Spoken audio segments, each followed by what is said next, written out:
Yo, what's up, guys? What's up, YouTube? Simply Andrew95 here. I'm here to do another video for you guys. Oop. I'm knocking everything all over the place already. But anyways, guys, I wanted to do another reaction video. Another video discussing 3 more Sword and Shield sets on the day of the release of a new generation. But anyways, guys, Sword and Shield again, of course, guys, was the very main generation that got me back into Pokemon. But anyways, guys, let's get right into it, guys. The three sets that I will be discussing tonight are a part of my top 5 favorite sets. Well, 2 of the 3 are. I'll be discussing Evolving Skies, Chilling Reign, and Celebrations. Now, of course, guys, I've discussed Sword and Shield Base, Rebel Clash, Darkness Ablaze, Vivid Voltage, Champion's Path, and Battle Styles. But now, I will be discussing Chilling Reign, Evolving Skies, and Celebrations. Now, anyways, guys, let's go ahead and get started. Let's go into Chilling Reign. Of course, guys, Chilling Reign. Let's talk about the bad things first on Chilling Reign. Of course, guys, Chilling Reign was one of those sets, guys, when it first came out. A lot of people didn't really know much about the set. Yes, it was a new set that came out in June of 2021. But it was a set that a lot of people really, I think when they first started opening it, was a set that really, at least in my honest opinion, and from what I've been hearing from other YouTubers when it first came out, it was a set that was really hard to really open. And I couldn't really agree more on that, because when I first started opening up Chilling Reign, it was a difficult set. It had very difficult pull rates. And of course, guys, Chilling Reign was the very first set that introduced the Galarian legendary birds, Zapdos, Articuno, and Moltres. Of course, Galarian Articuno, Galarian Moltres, and Galarian Zapdos. But, it was really hard to pull those cards. Yes, it was the V. It was, at least for the birds, you had the regular ultra rare, you had the full art, you had the alternate arts of Chilling Reign was the second set that introduced the alternate art for Sword and Shield. Of course, Battle Styles was the very first one. But the very bad thing about Chilling Reign, well, all in all, I thought Sword and Shield had a very bad generation of pull rates. But Chilling Reign was one of those sets, in my opinion, that had really horrible pull rates. Yes, it had some awesome cards. Don't get me wrong. You had the alternate art Blaziken, the Moltres, and Articuno and Zapdos. Of course, the Galarian Slowking alternate art was pretty awesome, but I do think I think really the bad thing about Chilling Reign was, in my honest opinion, it was just the pull rates. The pull rates were, the pull rates were really bad for that set. Now, getting into the good thing about Chilling Reign, like I said, it has some awesome, beautiful cards. I think people will agree with me when I say that I think Chilling Reign did introduce the birds very well. Of course, I don't like the Galarian birds, honestly. you know, they they did Zapdos very bad. Um, and then, you know, I thought Articuno looked very awesome. You know, Articuno is, you know, such a beautiful Pokemon. You know, I thought they did Articuno really well. Moltres, you know, I was in between on Moltres because, you know, they made Moltres still look like a fire type, but, but, I thought they did my boy Zapdos bad. They made him look like a chicken and not like a bird. Well, chicken is a bird, whatever. But, yeah, but that's my take on Chilling Reign. You know, the bad thing was, it was just the fact that it had some very horrible pull rates. The good thing is, you know, Chilling Reign, and also the good thing about Chilling Reign right now, it's actually starting to go up in value. Some of the cards are starting to go up. You know, a lot of people are still wanting those cards from Chilling Reign. Now, I know as soon as we go into a new generation, some of those older sets like Sword and Shield will go up. So, but anyways, guys, let's get into my favorite set. My favorite set of all time on Sword and Shield. Now, Crown Zenith, of course, when I discuss Crown Zenith, but I still think Evolving Skies is my very first, is possibly, in my honest opinion, the best set of Sword and Shield. Now, of course, guys, like we did to start with Chilling Reign, let's go into Evolving Skies. The bad thing about Evolving Skies is they had way too many. They had way too many.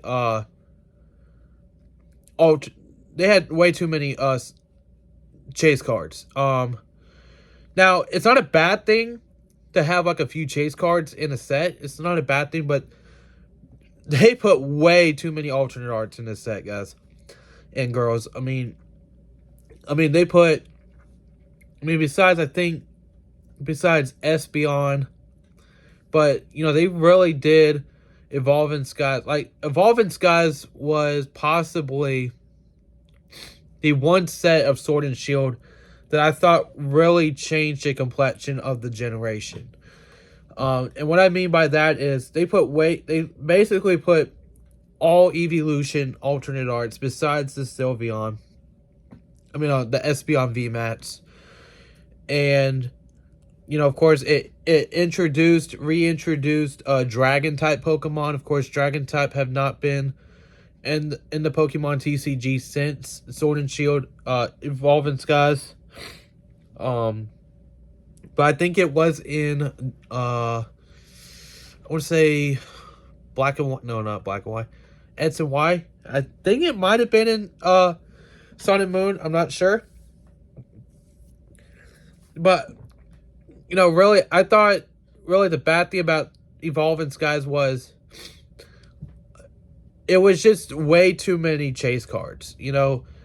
And the reason why that's a bad thing is, guys, is because you have Evolving Skies has way too many awesome cards that when you go to chase them all, you know, it's really hard. It's really hard, and the pull rates for Evolving Skies weren't really that good to begin with. And then when they remade the set, when they reprinted it, because, you know, it was so high in demand for Evolving Skies, it was so high in demand for Evolving Skies, you know, they reprinted it. But the pull rates for the reprinted version of Evolving Skies were so trash. I mean, you see me every time when I open up Evolving Skies. I don't really get anything.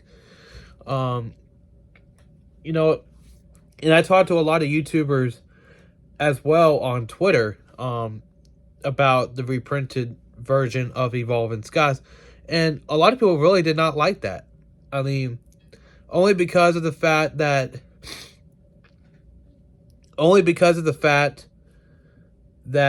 you know, it got harder to pull anything out of Evolving Skies. You know, it felt like you weren't going to be able to pull anything. But, you know, I think definitely the good thing, going into the good thing, is basically you know, Rayquaza is one of my favorite, probably my top favorite Pokemon. A lot of people would be like, "Wow, Charizard is it?" No, Rayquaza is actually my number one. Charizard is a close first too, but but like I said, Rayquaza. I thought they did a really good job bringing back Rayquaza into Evolving Skies. You know, I thought they did a really good job with the arts on the card. Um, you know, I have all the Rayquaza cards from Evolving Skies, but I thought they did a really good job bringing back the Evolutions. But like I said, going into that, I really thought they did a bad job though on bringing all the Evolutions. You know, I think what I think what Pokemon could have done better. Um, and trust me, Pokemon can always be better when they do TCG. Is they could have done some collection boxes. You know, they could have done. You know, of course, I think around that time they had the Flareon, Jolteon, Vaporeon, alternate art VMAX premium collection boxes. You know, that had the alternate art for them. Is, you know, they could have done some collection boxes. You know, say for like Sylveon or something like that. You know, I thought instead of taking all the evolutions and putting it into one set, you know, I think they could have separated it. You know, they did a good job with the Espeon. You know, they put Espeon and Fusion Strike, which I will be discussing possibly sometime next week. But, you know, I thought the good thing definitely that Evolving Skies has done was, you know, it reintroduced Dragon Pokemon. Hopefully, guys, maybe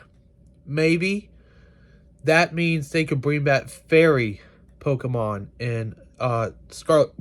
Excuse me. They could bring back Scarlet and Violet Fairy type Pokemon. You know, I think that would be really awesome.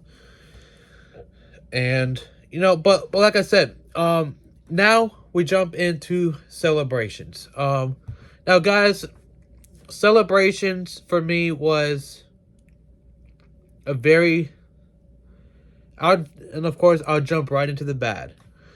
Celebrations was a set that I was really disappointed in.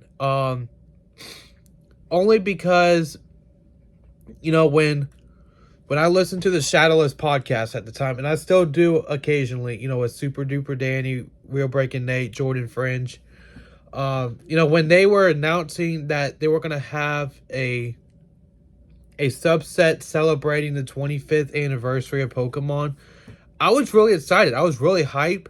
You know, of course, hearing what Danny and Nate and Jordan were talking about, what cards they thought could have been included, I was really excited. You know, they were talking about the the Neo Genesis Lugia. You know, of course, you know, Celebrations did give us the 3 base set arts of Charizard, Blastoise, and Venusaur. But I was really disappointed in this set because of the fact that, you know, a lot of the product that produced Celebrations, you know, the collection boxes for Charizard, Lance's Charizard, and the Dart Sylveon, you know, they were there. You know, of course, now they're reprinting them. I don't think they are now. Excuse me, guys.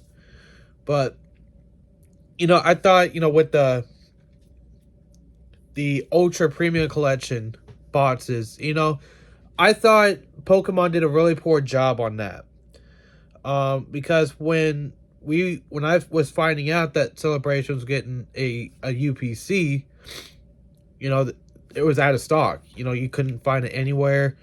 You know, of course, it was around that time when scalpers were buying all of them and selling them double the price. And it's so aggravating. I mean, still, a Celebrations UPC is about almost $300 to $400 anyways. But, you know, I was really disappointed in the fact that if you're going to celebrate something like Pokemon, you know, include more more Pokemon. You know, I didn't think they really, I didn't really think they really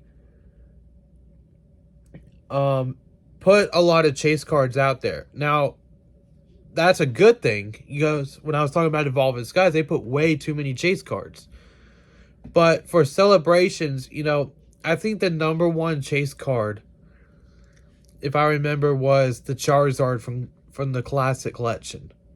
You know, I think this, a close second was the Golden Mew. Of course, the third one I think was the Gold Star Umbreon. But what I was really hoping Pokemon would have done was, you know, put some EX cards in there. You know, I thought, you know, I don't even think they had anything of the Neo series. You know, I was really hoping that they would probably put that Neo Lugia, Neo Genesis Lugia, if I can talk tonight. But I really did think celebrations, you know, I was like some of the cards that were being represented in celebrations, you know, I thought, yes, it was awesome. But I really just thought that Pokemon didn't really give us much, you know, as per se. You know, I thought the product that had celebrations in it, like celebrations Elite Trainer boxes, I thought they were awesome. You know, you got the Gold Star Greninja. You know, you got the Pikachu, you know, the Pikachu bots that you got this in. You know, I thought the Zacian and Dragapult boxes were pretty awesome. You know, I never got the tints. You know, I thought, and that's another thing, guys. You know, in subsets, you know, they give you the collection boxes. They give you the collection boxes, and then they give you a tin of the same promo. I think they need to stop doing that, because that makes people not want to buy the tin or the collection box, because you're going to get the same promo. But I mean, granted, you get to open more packs, but still. But I just think, you know, they did a really bad job with celebrations. You know, I'm hoping, you know, they have another type of subset for celebrations. Like they did Generations and they did Celebrations. But I really hope they give us more cards. But and then for the good part, guys, you know, as far as the good part, you know, getting to relive some of those memories of pulling a base set Charizard, Blastoise, or Venusaur. You know, seeing some of those older cards, I thought were really awesome. You know, I thought celebrations, you know, kind of was a good thing. Like I said, the quality though on this Pikachu looked really good. So I thought they did a really good job on their product. So, but anyways, guys, that's my take on Chilling Reign, Evolving Skies, and Celebrations. Now, sorry guys, I'm breathing really hard. I'm trying to just get through this, guys, without making it 20 minutes. But anyways, guys, next week, like I said, I'll be talking about Fusion Strike, Brilliant Stars, and Astral Radiance. So hopefully sometime next week, maybe Wednesday, I think I'll be talking about that. And also, guys, I'm hopeful next week. I did order me a Scarlet and Violet booster box. That should be in, I think, this week. Next week. I did order a Zeraora VMAX V-Star bot, so that'll be on its way. I think that should be next week as well. But anyways, guys, if you guys do enjoy me discussing my take on these sets, you know, drop a like, subscribe. Also, guys, drop a comment in the comment section below. You know, let me know if you like this set on this series of videos. But anyways, guys, thank you guys so much for watching, and I'll see you guys next time. Peace.